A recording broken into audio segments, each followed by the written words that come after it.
আসসালামু আলাইকুম প্রিয় শিক্ষার্থীরা, কেমন আছো তোমরা? আজ আমি এসেছি তোমাদের 2022 সালের যারা উচ্চ মাধ্যমিক পরীক্ষার্থী তাদের জন্য ফিজিক্স 2 নম্বর যে অ্যাসাইনমেন্ট দেওয়া হয়েছে আর কি, সেটা জমাদানের তোমাদের তারিখ হচ্ছে আগামী সোমবার। তোমরা জমা দেবে।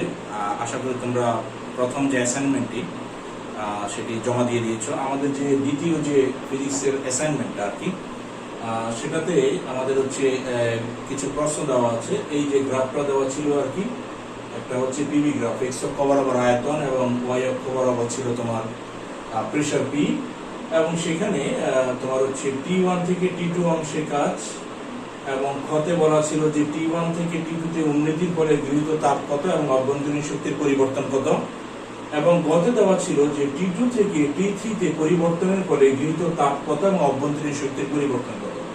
অর্থাৎ খ এবং গ দুটোতেই জানতে চাওয়া হয়েছে যে অভ্যন্তরীণ শক্তির পরিবর্তন এবং গৃহীত তাপটা তোমার হচ্ছে কত হবে। আর কতে জানতে চাওয়া হয়েছে T1 থেকে T2 অংশে হচ্ছে তোমার হচ্ছে কৃত কাজ কত। তাহলে আমাদের এই যে মানে ফিজিক্স যে অ্যাসাইনমেন্টটা, সেটাতে আমরা তোমার হচ্ছে যেহেতু তাপ গতিবিদ্যা অংশটা তোমার হচ্ছে ফার্স্ট ইয়ার স্টুডেন্টদের জন্য আমরা দেখাতে পারিনি আর কি, সেকেন্ড ইয়ারের অ্যাসাইনমেন্টটা দিয়ে দিয়েছি।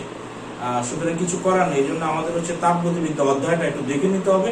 এবং মূলত এখানে যে লার্নিং আউটকামটা, শিখন ফলটা, সেটা হচ্ছে তাপ গতিবিদ্যার প্রথম সূত্র সম্পর্কে তুমি একটি ধারণা পাবে। ঠিক আছে, তাহলে তাপ গতিবিদ্যার প্রথম সূত্র স্থির চাপে এবং স্থির আয়তনে গ্যাসের আপেক্ষিক তাপ, এই জিনিসগুলি হচ্ছে তোমার জানতে হবে। অভ্যন্তরীণ শক্তি বা অন্তঃস্থ শক্তি সেটা হচ্ছে তোমার জানতে হবে, তাহলে তুমি এই প্রশ্নটার উত্তর করতে পারবে। এবং মজার ব্যাপার হচ্ছে যে এই যে গ্রাফটা দেওয়া হয়েছিল, সেই গ্রাফের মধ্যে শুধু T3টা দেওয়া ছিল, T1 এবং T2টা দেওয়া নাই। এই ধরনের প্রশ্নের মধ্যে এমনকি আয়তন এবং চাপ এটিও দেওয়া নাই, শুধুমাত্র তোমার এক্স অক্ষ বরাবর আয়তন এবং ওয়াই অক্ষ বরাবর চাপ পিভি একটা গ্রাফ, এটা আমাদেরকে দেওয়া হয়েছিল। এখান থেকে আমরা ধারণা করেছি যে নিচের এটা হবে T1 এবং উপরের এটা হবে তোমার হচ্ছে T2, যে এই প্রান্তটায় তাপমাত্রা, গ্যাসের তাপমাত্রা T1 থাকবে, এই প্রান্তে গ্যাসের তাপমাত্রা T2 থাকবে। এবং আমরা ধরে নিয়েছি যে T1 হচ্ছে যে লেখের যে বিন্দুতে তোমার হচ্ছে তাপমাত্রা T1, সেখানে গ্যাসের আয়তন হচ্ছে V1, যেখানে হচ্ছে তাপমাত্রা T3, সেখানে আয়তন হচ্ছে V2। এবং যখন নাকি গ্যাসের তাপমাত্রা T1, সেখানে চাপ ছিল P1, এবং যখন নাকি তাপমাত্রা T2, তখন গ্যাসের চাপ ছিল P2। কিন্তু তুমি কোনো ডাটা ব্যবহার করতে পারবে না, এবং পুরোপুরি প্রশ্নটাই অনেকটা হচ্ছে থিওরিটিক্যাল, অর্থাৎ কোনো without taking using any data তোমাকে হচ্ছে এই সৃজনশীল প্রশ্নের সমাধান করতে হবে। একেবারেই ভিন্নধর্মী। আমরা এই ধরনের সৃজনশীল প্রশ্ন অতীতে সাধারণত বোর্ডগুলিতে পাওয়া যায়নি। তো যাই হোক, আমাদের যে T1 থেকে T2 অংশে কাজ, এটার জন্য নাম্বার বরাদ্দ হচ্ছে 3 নাম্বার। T1 থেকে T2 তে উন্নতির ফলে গৃহীত তাপ কত এবং VU কত, এটার জন্য নাম্বার হচ্ছে 3 নাম্বার। এবং T2 থেকে T3 তে তোমার হচ্ছে পরিবর্তনের ফলে গৃহীত তাপ এবং অভ্যন্তরীণ শক্তির পরিবর্তন কত, তার জন্য নাম্বার হচ্ছে তোমার কত, 4। এবং এখানে যে নাম্বার যে ব্রেকিংটা আছে আর কি, যে কি করলে তুমি পূর্ণ নাম্বার পাবা, কম পাবা, সেটা একটা ব্রেকিং হচ্ছে। যেমন প্রথম ক এবং খ এর জন্য বলা হচ্ছে যে শুধু যদি তুমি সূত্র লেখো তাহলে তুমি 1 পাবা, যদি নাকি তুমি শুধু সূত্র সহ গ্রহণযোগ্য উত্তর দিতে পারো তাহলে তুমি 2 পাবা, এবং তথ্য এবং সূত্র সহ যদি গ্রহণযোগ্য উত্তর দাও তাহলে তুমি 3 পাবা। এটা হচ্ছে ক এবং খ এর জন্য। আর গতে 4 নাম্বার যেহেতু একটু বিস্তারিত আছে, সেখানে যদি তুমি শুধু ধারণা উপস্থাপন করো তাহলে তুমি 1 পাবা, যদি তুমি সূত্র লেখো তাহলে তুমি 2 পাবা, যদি শুধু সূত্র সহ গ্রহণযোগ্য উত্তর দাও তাহলে তুমি 3 পাবা, এবং তথ্য এবং সূত্র সহ যদি গ্রহণযোগ্য উত্তর দাও তাহলে তুমি হচ্ছে 4 পাবা। এই হচ্ছে আর কি, যে তুমি কি হলে 3 নম্বর এবং 4 নম্বর পেতে পারো। এখন যেহেতু আমরা হচ্ছে এই ধরনের তাপগতিবিদ্যা অংশ পুরোপুরি অজ্ঞ, সেহেতু তাপগতিবিদ্যার অংশটা জানা লাগবে। তোমরা একটু বাসা থেকে বিস্তারিত পড়ে নিয়ে, আমি শুধু সংক্ষেপে বলি। তোমার হচ্ছে ফিজিক্সের যে শাখা তাপ এবং গতি নিয়ে আলোচনা করা, সেটা হচ্ছে তাপগতিবিদ্যা। আমরা বলি যে তাপ গতিরই একটি বিশেষ রূপ। যদি নাকি একটা তোমার হচ্ছে দুটা বস্তুর মধ্যে তাপমাত্রার পার্থক্য থাকে, তাহলে আমরা বলি যে উচ্চ তাপমাত্রা থেকে নিম্ন তাপমাত্রার দিকে হচ্ছে কি তাপের প্রবাহ হয়, মানে তাপ হচ্ছে তোমার হচ্ছে মোশন তৈরি হয় আর কি, মানে গতিশীল হয়। কিন্তু যদি দুটি বস্তুর মধ্যে মানে অভিন্ন তাপমাত্রা থাকে, টেম্পারেচার ডিফারেন্স না থাকে, তাহলে এক বস্তু থেকে আরেক বস্তুতে কোনো সময় হচ্ছে তাপের আদান প্রদান হবে না। এই যে এই তাপের যে হচ্ছে মোশন এবং তাপ কোন দিক থেকে কোন দিকে যাবে, এই জিনিসগুলো নিয়ে যে শাস্ত্র আলোচনা, সেটা হচ্ছে তাপগতিবিদ্যা। এটারই একটা তাপগতিবিদ্যার 3টে সূত্র আছে। একটা হচ্ছে তাপগতিবিদ্যার 0তম সূত্র, তাপগতিবিদ্যার 1ম সূত্র এবং তাপগতিবিদ্যার 2য় সূত্র। তো আমরা ওই তাপগতিবিদ্যার 1ম সূত্র নিয়ে, যেহেতু হচ্ছে আমাদের অ্যাসাইনমেন্ট, এই জন্য তাপগতিবিদ্যার 1ম সূত্র নিয়ে একটু আলোচনা করি। আমাদের তাপগতিবিদ্যার 1ম সূত্রের আগে একটা অংশ আছে, এটা হচ্ছে অভ্যন্তরীণ শক্তি। আমরা অভ্যন্তরীণ শক্তির একটু আলোচনা করে তারপরে তাপগতিবিদ্যার 1ম সূত্রে আসি। তো অভ্যন্তরীণ শক্তি বা অন্তঃ শক্তি কি, যে প্রত্যেকটা গ্যাস বা মধ্যে তোমার হচ্ছে কিছুটা ইন্টারনালি এনার্জি থাকে আর কি, যেটাকে আমরা স্থিতির শক্তি এবং গতিশক্তির যোগফল বলতে পারি, যেটা পরবর্তীতে তোমার হচ্ছে অন্য শক্তিতে রূপান্তরিত হতে পারে বা অন্য কোনো কাজ করতে পারে, সেটাকে আমরা বলছি তোমার হচ্ছে অভ্যন্তরীণ শক্তি। তোমাদের বইয়ের যে ল্যাঙ্গুয়েজ সেই অনুযায়ী যদি বলি, প্রত্যেক বস্তুর মধ্যে একটা সহজাত ইন্টারনাল এনার্জি থাকে, যা কাজ সম্পাদন করতে পারে, যা অন্য শক্তিতে রূপান্তরিত হতে পারে। বস্তুর অভ্যন্তরস্থ অণু, পরমাণু, মৌলিক কণাসমূহের রৈখিক গতি, স্পন্দন গতি, আবর্তন গতি এবং তাদের মধ্যে বা পারস্পরিক বলের কারণেই উদ্ভূত শক্তিকে অভ্যন্তরীণ শক্তি বা অন্তঃ শক্তি বলে। বইয়ের একটু ডিফিকাল্ট ল্যাঙ্গুয়েজ, যদি নাকি আমরা সহজ ভাষা বলি, যে প্রত্যেক বস্তুর মধ্যে বা গ্যাসের মধ্যে একটা সহজাত অভ্যন্তরীণ শক্তি লুকানো অবস্থা থেকে, যেটি আমরা দেখি না, কিন্তু হচ্ছে গিয়া এটা বুঝতে পারি যে কখন তার শক্তি বেড়ে যাচ্ছে বা কমে যাচ্ছে। এই যে শক্তিটা তোমার হচ্ছে কাজ সম্পাদন করতে পারে, এবং এটাকে আমরা বলি যে একটা গ্যাসের ভিতরকার যে অণু পরমাণুর মধ্যে যে স্থিতি শক্তি এবং গতিশক্তি, সেটা যোগফল। একটা গ্যাস সব সময় কিছু না কিছু তাপমাত্রা সে থাকে, এবং টেম্পারেচারের কারণে দেখা যায় তার অণুগুলি তোমার হচ্ছে ভাইব্রেট অবস্থা থাকে, কম্পনশীল থাকে। ফলে এই গ্যাসের অণুর মধ্যে তোমার কি থাকে, গতিশক্তি থাকে, এবং এক অবস্থান থেকে আরেক অবস্থানে গেলে তা দেখা যায় তার মধ্যে একটা স্থিতিশক্তি জন্ম লাভ করে। তাহলে এই যে স্থিতিশক্তি এবং গতিশক্তি, এটারই যোগফল হচ্ছে আমাদের অন্তঃ শক্তি। এবং আমরা বলি যে একটা গ্যাসের মধ্যে যদি তুমি কিছু পরিমাণ হিট মানে তাপ শক্তি সরবরাহ করো, তাহলে গ্যাসের অণুগুলি আগের তুলনায় বেশি কম্পমান থাকে, এবং এই যে তুমি বেশি তাপ শক্তি সরবরাহ করলা, এটা তার আগের যে অন্তঃ শক্তি, সেটার সাথে তোমার কি হবে, জমা হবে, ফলে অন্তঃ শক্তি বৃদ্ধি পাবে। এবং আমরা দেখি যে এই যে গ্যাসের অণুগুলি, মনে করে একটা গ্যাস অণু 30 ডিগ্রি সেন্টিগ্রেড তাপমাত্রা আছে, এখন তুমি কিছু হিট দেওয়াতে দেখা গেল গ্যাসের অণুগুলি আরো উত্তপ্ত হয়ে গেল, এবং গ্যাসের অণুগুলো যে আগের যে গতিশক্তি, তার তুলনায় এখন গতিশক্তি বেড়ে গেল। এবং এই গতিশক্তি তো হচ্ছে এই অন্তঃ শক্তি মানে ফল, যে হচ্ছে অভ্যন্তরীণ ইন্টারনাল যে এনার্জিটা আর কি, সেটা তোমার হচ্ছে বেড়ে যাওয়ার কারণেই তোমার গ্যাসের অণুগুলি হচ্ছে তোমার হচ্ছে আরো বেশি কম্পমান হওয়া শুরু করেছে, এবং দেখা যায় ফলশ্রুতিতে এর হচ্ছে তাপমাত্রাটাও বেড়ে গেছে আর কি। যেহেতু গ্যাসের অণুটার তাপ শক্তিটা বেড়ে গেছে, তাহলে তার হচ্ছে তাপমাত্রাটাও বেড়ে গেছে, তখন আমরা বলি যে এটার অন্তঃ শক্তি বৃদ্ধি পেয়েছে। তাহলে যদি নাকি যে কোনো গ্যাস অণু, গ্যাস তোমার হচ্ছে একটা টেম্পারেচারে তার মধ্যে ইন্টারনালি কিছু এনার্জি থাকে, এই এনার্জিটাকে আমরা প্রকাশ করি তোমার হচ্ছে ইউ দ্বারা। যদি নাকি তোমার এই কিছু হিট দিয়ে তুমি হচ্ছে এটার ইন্টারনাল এনার্জিটা বাড়ায় দাও, তাহলে এটা বৃদ্ধি পাবে। এটা যদি নাকি বৃদ্ধি পায়, তখন আমরা বলি যে হচ্ছে এই ডিইউটা, অর্থাৎ অভ্যন্তরীণ শক্তির যে পরিবর্তনটা, সেটা হচ্ছে তোমার কত, প্লাস। যদি এমন হয় যে একটা মানে হচ্ছে গ্যাসের তোমার হচ্ছে অভ্যন্তরীণ শক্তি হ্রাস পেয়েছে, তখন আমরা বলি হচ্ছে ডিইউটা হচ্ছে মাইনাস। যদি গ্যাসের অভ্যন্তরীণ শক্তি বৃদ্ধি পায়, অর্থাৎ আমি তাপ দিলাম, তাহলে অভ্যন্তরীণ শক্তি বেড়ে গেল, তার অভ্যন্তরীণ শক্তি বেড়ে গেলে এটা মানে যে বেড়ে গেছে তার প্রমাণ কি, আমরা দেখি যে হচ্ছে গ্যাসের অণুগুলি যেহেতু প্রচন্ড মানে ভাইব্রেট করতেছে, তার মানে হচ্ছে প্রচন্ড উত্তপ্ত হয়ে গেছে, সুতরাং তার তাপমাত্রাটা বেড়ে যায়। তাহলে অভ্যন্তরীণ শক্তি যদি বেড়ে যায়, তাহলে তার তাপমাত্রা বেড়ে যাবে। আর অভ্যন্তরীণ শক্তি যদি হ্রাস পায়, তাহলে হচ্ছে তার তাপমাত্রাটাও হ্রাস পাবে। আর যদি অভ্যন্তরীণ শক্তি অপরিবর্তিত থাকে, অভ্যন্তরীণ শক্তি যদি পরিবর্তন না হয়, দ্যাট মিনস ডিইউ যদি নাকি 0 হয়, তখন আমরা বলি যে হচ্ছে তার তাপমাত্রাটা বাড়েনি, তাপমাত্রা হচ্ছে কি অপরিবর্তিত অবস্থা আছে। আর তাপমাত্রা অপরিবর্তিত অবস্থা থাকলে তাকে আমরা বলি হচ্ছে সমষ্ণ প্রক্রিয়া। তাহলে আবার বলি, একটা গ্যাসে তুমি যদি নাকি কিছু হিট দিয়ে এটাকে উত্তপ্ত করে দাও, তাহলে তার ভিতরে ইন্টারনাল এনার্জি বেড়ে যাবে, এবং হচ্ছে অভ্যন্তরীণ শক্তি যদি বেড়ে যায়, আমরা বলি ডিইউটা প্লাস, এবং হচ্ছে তাপমাত্রাটা হচ্ছে বেড়ে যাবে। যদি অভ্যন্তরীণ শক্তি যদি হ্রাস পায়, তাহলে তার তাপমাত্রা হ্রাস পাবে। যদি অভ্যন্তরীণ শক্তি অপরিবর্তিত থাকে, তাহলে তার তাপমাত্রা অপরিবর্তিত থাকবে, এবং আমরা এটাকে বলি হচ্ছে সমষ্ণ প্রক্রিয়া। তাহলে সমষ্ণ প্রক্রিয়া অভ্যন্তরীণ শক্তি তোমার কি হচ্ছে, পরিবর্তনটা হচ্ছে তোমার কি 0।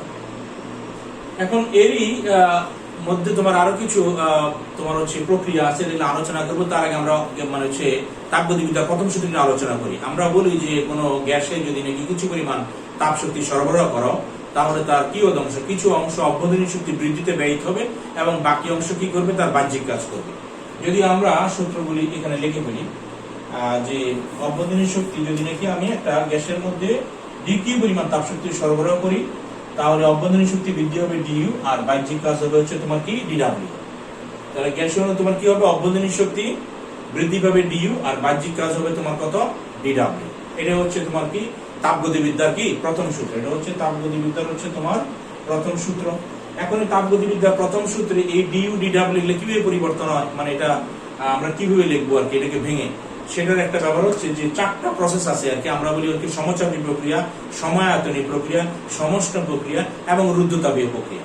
তো আমরা সমচাপীয় প্রক্রিয়া যাই, যদি নাকি মনে করে একটা তোমার হচ্ছে মানে চেম্বারের মধ্যে কিছু গ্যাস ভরে সেখানে হচ্ছে আমি একটা হচ্ছে পিস্টন দিয়ে দিলাম আর কি, যে হচ্ছে এই গ্যাস ভিতরে যে গ্যাসটা আছে সেটা মানে প্রসারিত বা সংকুচিত করার একটা ব্যবস্থা থাকে। তাহলে এই যে গ্যাসের যে আমি হচ্ছে এই চেম্বারে গ্যাস ভরবো আর কি, সেটা দেখা গেল প্রসারিত হবে। প্রসারিত হয়ে সে হচ্ছে কিছু পরিমাণ প্রসারিত হলে আমরা দেখব যে আমাদের বাহ্যিক কাজ এই ডিডব্লিউটা তোমার হচ্ছে কি আসে। তো আমরা ঘর্ষণীয় পিস্টন যুক্ত একটা সিলিন্ডার বা চেম্বার নেব, এটা আমরা একটু মুছে দিই।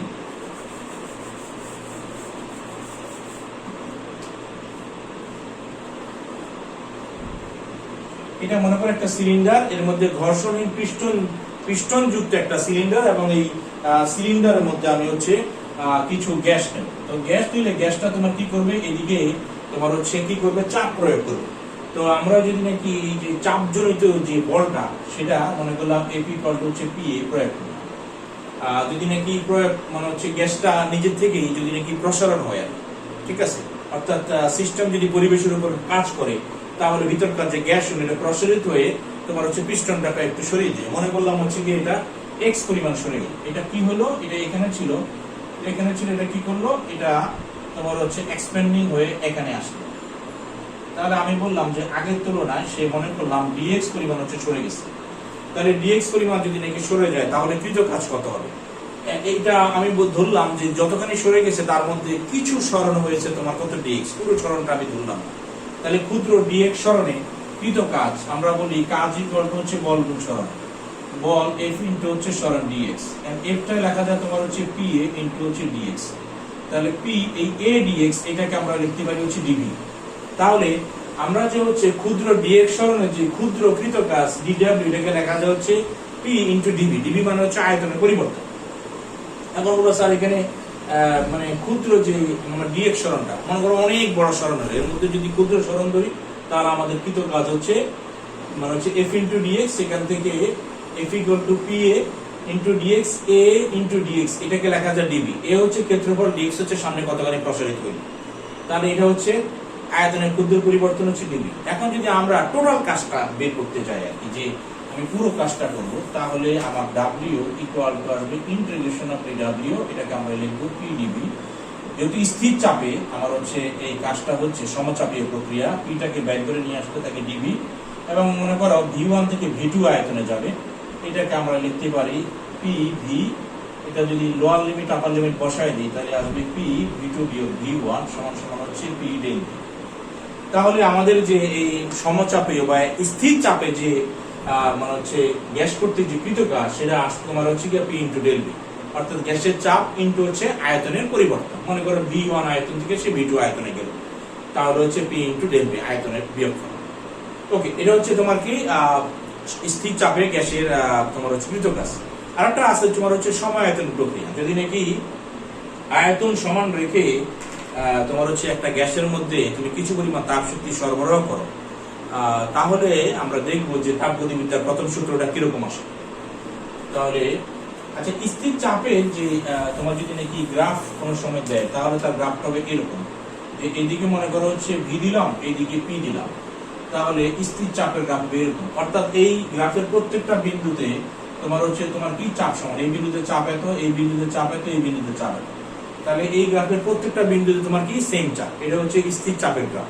গ্রাফ যদি না চিনো তাহলে এই আমাদের এই ইয়াটা আমরা বলতে পারবো। তাহলে হচ্ছে এটা হচ্ছে স্থির চাপের। এখন আসবে হচ্ছে সময় আয়তন। সময় আয়তনের মধ্যে আমাদের তোমার হচ্ছে কি জিনিস, একটা মনে করো হচ্ছে সিলিন্ডারের মধ্যে তুমি কিছু পরিমাণ তোমার হচ্ছে গ্যাস রয়েছে, সেখানে তুমি ডিকিউ পরিমাণ তাপ শক্তি সরবরাহ করলে তাহলে আমরা বলবো যে ডিকিউ ইকুয়াল টু হচ্ছে ডিইউ প্লাস ডিডাব্লিউ। এখন আমি বললাম যে মানে গ্যাসের আয়তনটাকে সমান রেখে তারপর হচ্ছে তুমি তাপ শক্তি সরবরাহ করবে। এখন গ্যাসের তুমি হচ্ছে হিট দিলা অথচ গ্যাসের আয়তন প্রসারিত হলো না, তাহলে তোমার বাহ্যিক কাজটা শূন্য হয়ে যাবে। আমরা একটু দেখি, আমরা জানি যে ডিডাব্লিউ ইকুয়াল টু হচ্ছে পিডি। এখন যদি নাকি তোমার আয়তন যদি নাকি গ্যাসটা যদি প্রসারিত না হয় তাহলে তোমার তো আয়তন বাড়বে না, যদি আয়তন না বাড়ে তখন আমরা বলবো যে ডিবি শূন্য, তাহলে তোমার কি কৃত কাজটা শূন্য হয়ে গেল। তাহলে এখান থেকে আমরা বলতে পারি যে ডিকিউ ইকুয়াল টু হচ্ছে ডি, অর্থাৎ যে পরিমাণ তাপ গিললো সেটা দিয়ে তোমার কি করলো, অভ্যন্তরীণ শক্তি বৃদ্ধি করলো। আর অভ্যন্তরীণ শক্তি বৃদ্ধি পেয়ে কি হবে, গ্যাসের তাপমাত্রাটা বেড়ে যাবে। এটাকে আমরা বলি সময় আয়তন প্রক্রিয়া। এইটার গ্রাফটা স্যার কেমন হবে, এটার গ্রাফটা হবে এরকম যে এদিকে যদি নাকি আমি ভি দিই আর এদিকে যদি নাকি আমি পি দিই, তাহলে সময় আয়তনের গ্রাফ হবে এরকম। অর্থাৎ সমচাপে কিরকম ছিল, আগেরটা যেটা নাকি সমচাপ ছিল, সমচাপের গ্রাফটা ছিল এদিকে যদি ভি এদিকে পি দিলাম তাহলে সমচাপের গ্রাফ ছিল এরকম। আর সময় আয়তনের গ্রাফ হচ্ছে আয়তন সমান। তাহলে আয়তন সমান হলে এই যে এই লেখটা আছে এইটা দেখো প্রত্যেকটা বিন্দুতে তোমার কি হচ্ছে, আয়তনটা কি হচ্ছে, সমান হয়ে যাচ্ছে প্রত্যেকটা বিন্দু। চাপ কিন্তু ভিন্ন ভিন্ন, যেমন এখানে চাপ কম, এখানে আরেকটু বেশি, এখানে আরেকটু বেশি, এখানে আরেকটু বেশি, এখানে চাপ বেশি, কিন্তু প্রত্যেক বিন্দু একদিক দিয়ে অভিন্ন। প্রত্যেক বিন্দুটা তোমার হচ্ছে গিয়ে আয়তনটা হচ্ছে ফিক্সড। তার মানে এটা হচ্ছে একটা সময় আয়তনে আছে এমন একটা গ্যাসের পি ভার্সেস ভি গ্রাফ। এবং সময় আয়তন প্রক্রিয়ায় যদি গ্যাসের মধ্যে ডিকিউ পরিমাণ তাপ শক্তি সরবরাহ করো তাহলে দেখা যায় যে সেটা বাহ্যিক কাজ না, শুধু অভ্যন্তরীণ শক্তির পরিবর্তন হয়ে গ্যাসের তাপমাত্রাটা বৃদ্ধি করে দেয়।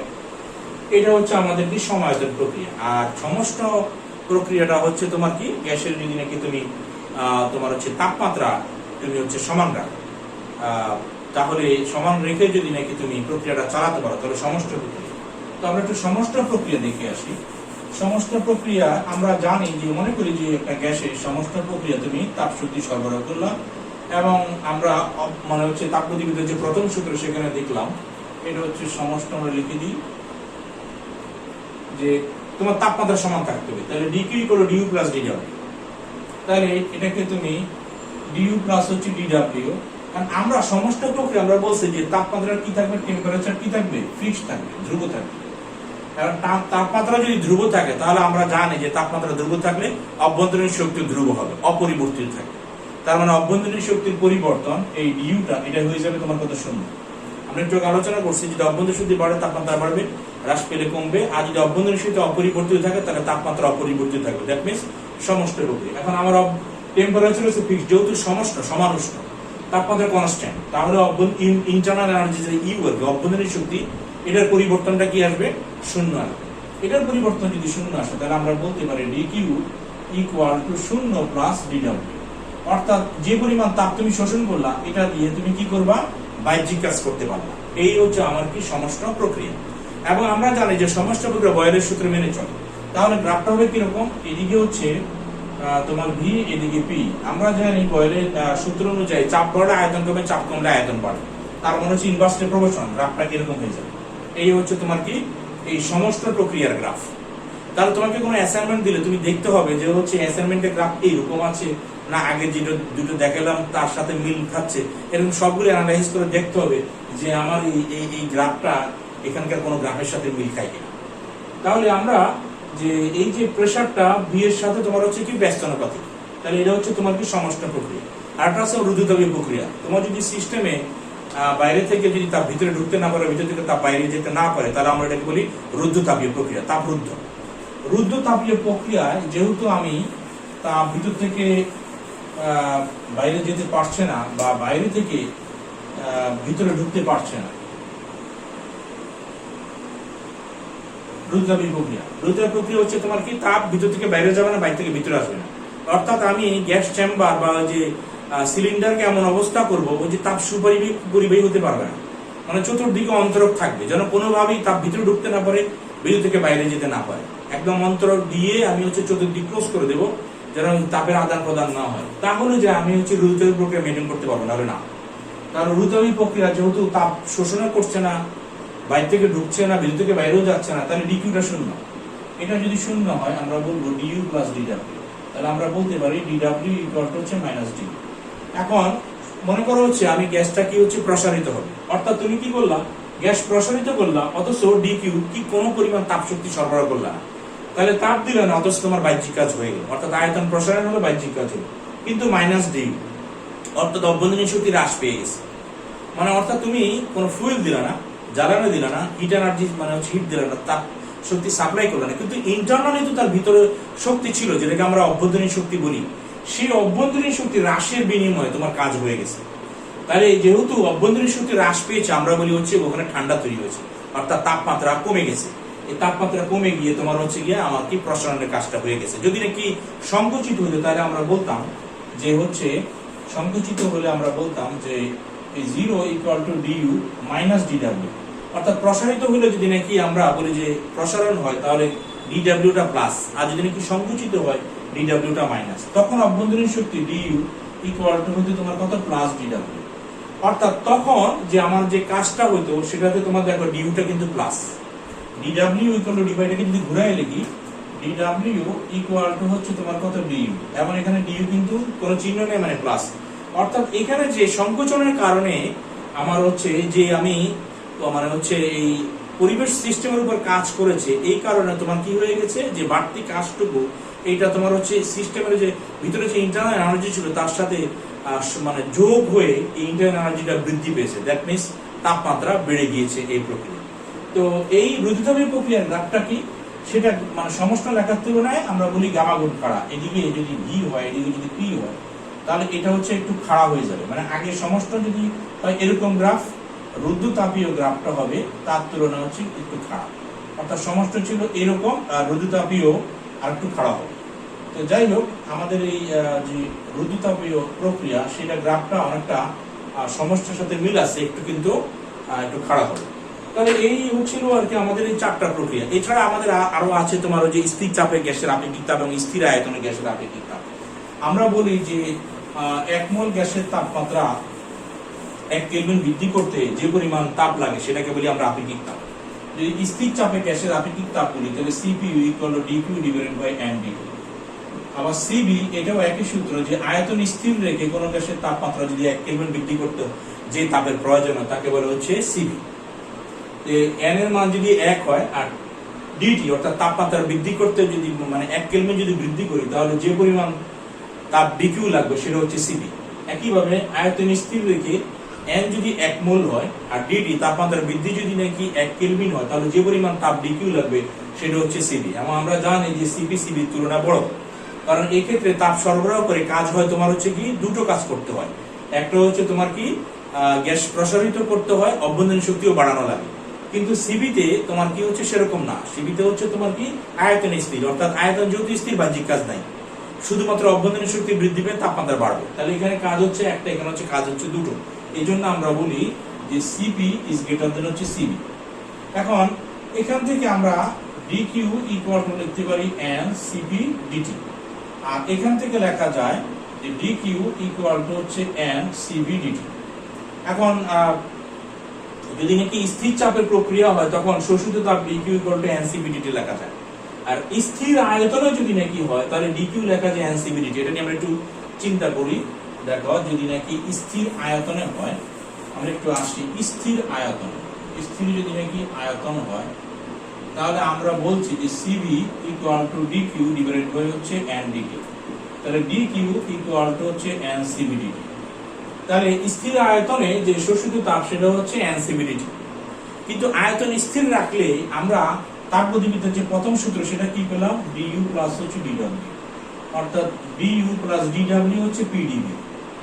এখন এই যে পিডিবি এটা তো শূন্য, কারণ হচ্ছে যেহেতু হচ্ছে স্থির আয়তন, আয়তন তো বাড়বে না, তাহলে ডিবি শূন্য, তাহলে এই গোটা জিনিসটা শূন্য। তাহলে এখান থেকে আমরা দেখলাম যে যে পরিমাণ তাপ গেলে একটু আগে দেখেছি সেটা শুধুমাত্র অভ্যন্তরীণ শক্তি বৃদ্ধিতে সাহায্য করে। তাহলে ডিইউ ইকুয়াল টু হচ্ছে ডিকিউ। তাহলে এই আবার ডিকিউ সমান সমান লেখা যায় এন সিবি ডিটি।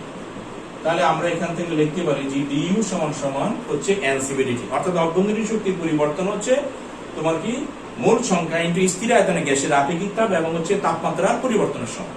এখন মনে করো তুমি একটা তোমার হচ্ছে গ্যাস একটা তাপমাত্রা থেকে মনে করো T2 থেকে সে T3 তে যাবে, তাহলে T2 থেকে T3 তে গেলে তখন আমরা টোটাল যে অভ্যন্তরীণ শক্তির পরিবর্তন সেটাকে আমরা লিখি U equal to integration of d U সমান সমান integration of n C V DT.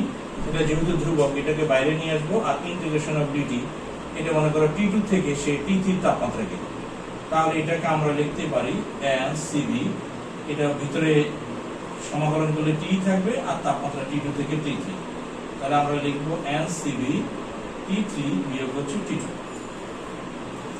ওকে, তাহলে হচ্ছে এই যে অভ্যন্তরীণ শক্তির যে পরিবর্তনটা সেটা আমরা লিখতে পারবো হচ্ছে তোমার হচ্ছে এনসিবিডিটি, কিন্তু কোন তাপমাত্রা থেকে কোন তাপমাত্রায় গেল, ডিটি তো তাপমাত্রার পরিবর্তন, হয়তো তোমাকে বলে দিল যে T2 থেকে T3 তে গেল অথবা T1 থেকে T2, এরকম যদি হয় আর কি, তাহলে আমরা বলবো যে এনসিবি এটা সমাকলন করলে ইন্টিগ্রেশন অফ ডিটি হচ্ছে T3 বিয়োগ হচ্ছে T2, এটা হচ্ছে তোমার হয়ে যাবে তোমার কি অ্যান্সার, এটা হচ্ছে তোমার অভ্যন্তরীণ শক্তি পরিবর্তন। আবার অনেক সময় আমাদের এই গ্রাফগুলিতে বলে যে কৃত কাজ কত, যদি গ্রাফগুলিতে আমাদের কৃত কাজ বের করতে বলে সেটার জন্য আমাদের করতে হবে যে একটা গ্রাফ যদি এমন হয় যে গ্রাফটা এরকম, এদিকে হচ্ছে তোমার বি, এদিকে হচ্ছে তোমার কত হচ্ছে পি, তাহলে আমরা এই গ্রাফ করতে কৃত কাজ কত হবে, তখন এই গ্রাফটা কি ক্ষেত্রফল দখল করে সেটা আমরা বের করে দিই, এটা রেখা টেনে দেবো, এটা রেখা টেনে দেবো, তাহলে এই যে গ্রাফটা যে ক্ষেত্রফলটা দখল করে সেটা হচ্ছে তোমার কি কৃত কাজ। কারণ আমরা যে কোনো জিওমেট্রিক যে লেগটা আছে সেটা এক্স অক্ষের সাথে যে ক্ষেত্রফল দখল করে সেটা হচ্ছে এক্স অক্ষ ওয়াই অক্ষের গুণফলের সমান, অর্থাৎ পি ইন্টু ভি। তো পি ইকুয়াল আমরা লিখি ফোর্স বাই এরিয়া, আর ভি ইকুয়াল লিখি এএল, এ কাটা গেলে থাকে এফএল, এবং এফএলটা মানে কত, কৃত কাজ ডাব্লিউ। তাহলে আমরা এই এক্স অক্ষ ওয়াই অক্ষকে গুণ দিলে যে জিনিসটা পাচ্ছি সেটা হচ্ছে জিওমেট্রিক্যালি সে যে এরিয়াটা দখল করতেছে সেই এরিয়ার সমান। তাহলে একইভাবে তোমার এই ধরনের গ্রাফে যদি নাকি তোমার হচ্ছে এই মানে কৃত কাজটা মানে হচ্ছে কি পরিমাণ কাজ সে করে সেটা জানতে চায়, তাহলে হচ্ছে এক্স অক্ষের সাথে লম্ব টেনে দিয়ে যে এরিয়াটা হয় সেই এরিয়াটা আমরা বের করে ফেলবো। এখন আমরা দেখি যে হচ্ছে আমাদেরকে যে জিনিসগুলি জানতে চাওয়া হয়েছে যে T1 থেকে T2 তে যখন সে যাবে তখন কৃত কাজ কত, তাহলে T1 থেকে T2 তে গেলে আমাকে দেখতে হবে যে মানে এখানে কোন জিনিসটা স্থির আছে, যে T1 থেকে T2 তে যাবে এই অংশে তোমার হচ্ছে আমার হচ্ছে কাজটা কত হবে T1 থেকে T2 তে। T1 থেকে T2 তে যদি যাওয়া হয় তাহলে দেখা যায় যে এখানে T1 থেকে T2 তে গেল, তাহলে সে মানে হচ্ছে এখানে x অক্ষ বরাবর v, y অক্ষ বরাবর হচ্ছে তোমার কি p, তাহলে x অক্ষ বরাবর v এবং y অক্ষ বরাবর p, এবং এই যে গ্রাফটা একটু আগে যে আমি দেখিয়েছিলাম খেয়াল আছে কিনা তোমাদের, এই গ্রাফটা দিয়ে খেয়াল করো, এটা হচ্ছে সমষ্টি রুদ্ধাপীয় গ্রাফ, সমষ্টি এবং রুদ্ধাপীয় গ্রাফ, এটা হচ্ছে সময় আয়তনের গ্রাফ, এটা হচ্ছে সমচাপের গ্রাফ। তাহলে এই চারটা গ্রাফের দিকে তাকিয়ে দেখতে হবে যে এখানে মিল আছে কিনা। তাহলে আমার এখানে দেখছি যে এটার সাথে মিল নাই, এটার সাথে কিছুটা মিল আছে, অর্থাৎ যদি নাকি আয়তন সমান হয় তাহলে গ্রাফটা এমন হয়, আর চাপ যদি সমান হয় তাহলে গ্রাফটা এমন হয়।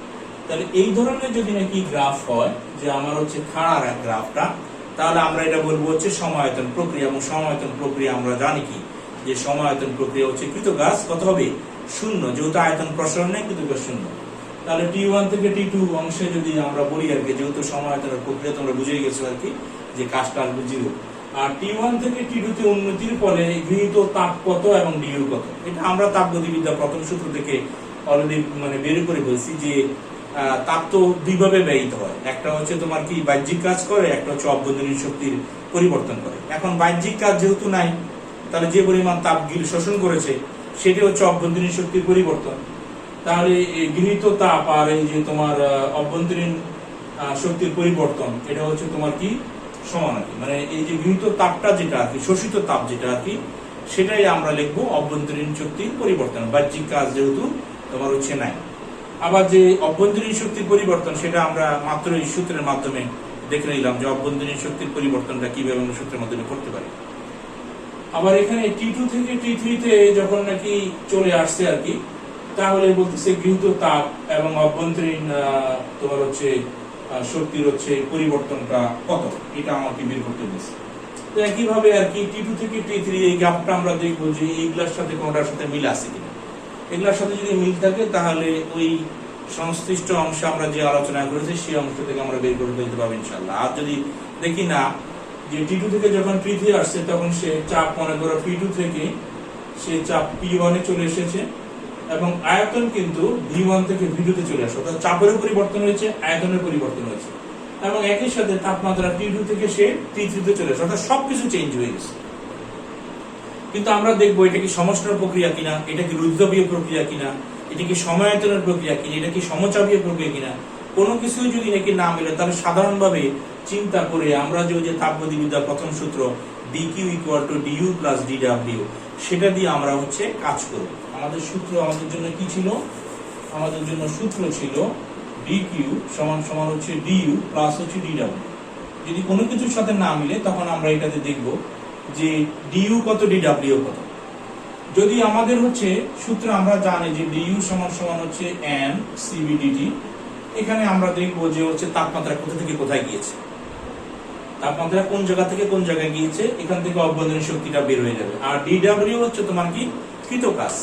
এখন dw যদি নাকি তুমি বের করতে পারো সবচেয়ে ভালো হয় যে ওই যে গ্রাফের থেকে যদি নাকি আমাদের কৃত কাজটা আমরা বের করে ফেলতে পারি তাহলে গিয়ে এই dw-টা বের করবো। তাহলে দেখতে হবে গ্রাফটা x অক্ষের সাথে কত ক্ষেত্রফল অর্জন করে। আল্লাহ হাফেজ।